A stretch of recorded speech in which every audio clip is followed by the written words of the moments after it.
Hey all, Julia Hartstein here, Pilates instructor trained by Romana Krauzanowska and her daughter Shari Mejia Santo.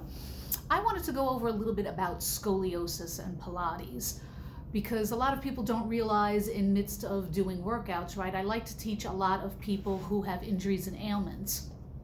And Pilates is one of those things that, when you work out or depending on your scoliosis, you have to be a little particular about or pay attention to. And I believe Pilates is an amazing exercise regime to help scoliosis. I have scoliosis. I was actually born with spina bifida, which is a hole in your spine. If your vertebrae are stacked like so, there's a hole in it sideways usually, depending on the person, how big that hole is, and depending on how big that hole is, the injuries to the body. Some people cannot use their legs. Some people were not born with legs. That's about 20% of the people born with spina bifida. The 80% are more like me, who maybe just have a mark on their back and maybe have less mobility in their lower back, depending. Maybe if they do Pilates, they have more.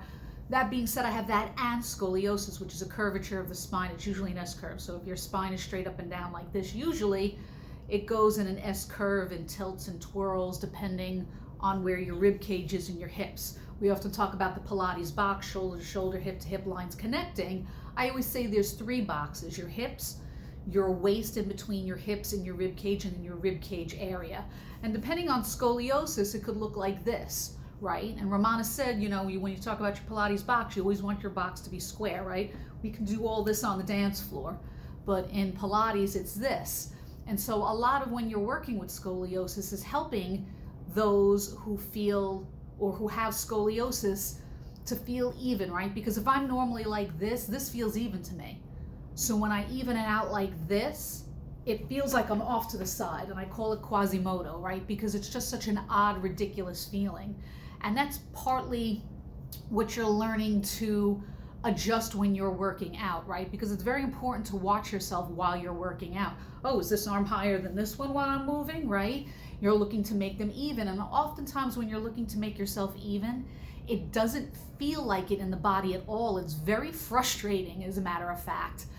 Or weird. It just doesn't feel right? Because if I'm used to doing this, to do this does not, it looks even, right? But it feels like this. And that's oftentimes what you're working on in your sessions, is to be even, to work both sides evenly, because Pilates is not going to correct scoliosis per se, right? It's a spinal deformity. That being said, you can strengthen the muscles on the weaker side, right? So if I'm naturally like this probably is the stronger side in some areas. It tends to go on a zigzag. And then in looking to correct it, right, I'm strengthening the muscles that are weak, right, because they'll help pull that back. And it'll lengthen these muscles naturally without me having to stretch them. Not that you don't do that eventually anyway, right? Because you're always looking for a even balance of strength and flexibility in the body. So I just wanted to talk about scoliosis. I work with, I obviously have it myself, and I always tell people when they tell me they can't do something, I have scoliosis, I stand up straight. Like, I don't want to hear what your issue is. We all have them, right? Not to say that we couldn't commiserate a little, and your workout is your workout. Let's work to make that different. And so the scoliosis, right, is not, it's not permanent. I was told because I didn't find out about my scoliosis probably till I was in college in dance, right? Because I didn't do dance until later on in my life. I have a BA in dance. And it was something that was not seen until then. And I was told by those, dancers watching me that I probably could have been put in a brace, that it was that bad. And then I went into Pilates, and, most people don't know, I've seen a chiropractor recently, and which I'll go into in another video. But he checked me, and he's like, no, he goes, you have a little bit in the upper body. He goes, but I don't see so much in the lower, which I was like, oh, that's interesting, because I know my hips are a little off as well, but it was great to hear somebody else who sees and who's been doing it for a long time and can really, is also very intuitive as well. Whether they consider themselves intuitive or not, I can catch that they are. So within the scoliosis, right, I feel like the Pilates must have helped correct a lot of it, that even now when I wasn't considered myself in shape, doing that, and they could see, but they didn't see it was that bad. Usually in the Pilates it can correct it. I'm also working with a few people now who have scoliosis. One was seeing a chiropractor 2 or 3 times a week and really isn't anymore. She had come into mat class today. I had seen her last week and her hips were really off. And I was like, wow, your hips are really off. Like, did you sleep funny? Did you fall? Did you do something? Like, what did you? She's like, no, she goes, and she could see it. I'm like, you have to get to your chiropractor. She goes, I'm going today. I said, okay. So when I saw her today, she said, you know, my chiropractor thought you had a very good eye because you could see that my hips were off. I was like, yeah, I mean, I think a blind person could have seen that, but in all fairness, I mean, they were off, right? Her hips, this hip was like really down and off when she was lying down to the side. When she was lying down, her hips were off to the side.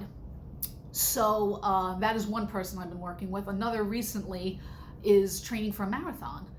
And, you know, she has an ankle that had been bothering her and she just wanted to know some stretching, and I'm showing, because she's pretty strong and flexible considering for a runner. Runners tend to be a little bit tighter. But she obviously gets the benefit of doing this, and her ankle has been feeling better.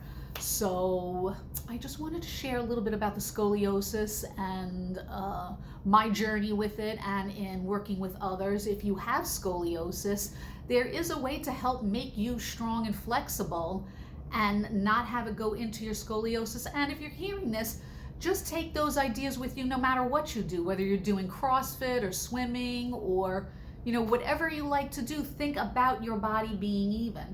Sometimes it's just, and what I tell people, sometimes it's just noticing, right? Sometimes you'll be like this and be like, oh, that's really off. Well, why is that off? That's great. Start there. Notice that something is off, right? Because not everybody's going to see it on themselves. And honestly, when you even somebody out, and I've been evened out myself where it doesn't look even, and they're like, no, it's even. I'm like, okay, I don't trust you, right? And working that way, I felt better afterwards, right? Because it's going to help correct, you know, things that are going on. What was I going to say about the workout? I was going to say something else, I think. I don't know. I guess I'll leave it there. Let me know, do you have scoliosis? Do you have any problems with it that you feel like you need help with? Just keep that idea in mind with you no matter what you do. And it will help your body. It also helps to keep it strong and flexible in that realm as well. So add that to your workouts. I think that's where I was with that. Anyway, let me know if you have any questions. Reach out. I'd love to hear from you. Blessings. Bye-bye.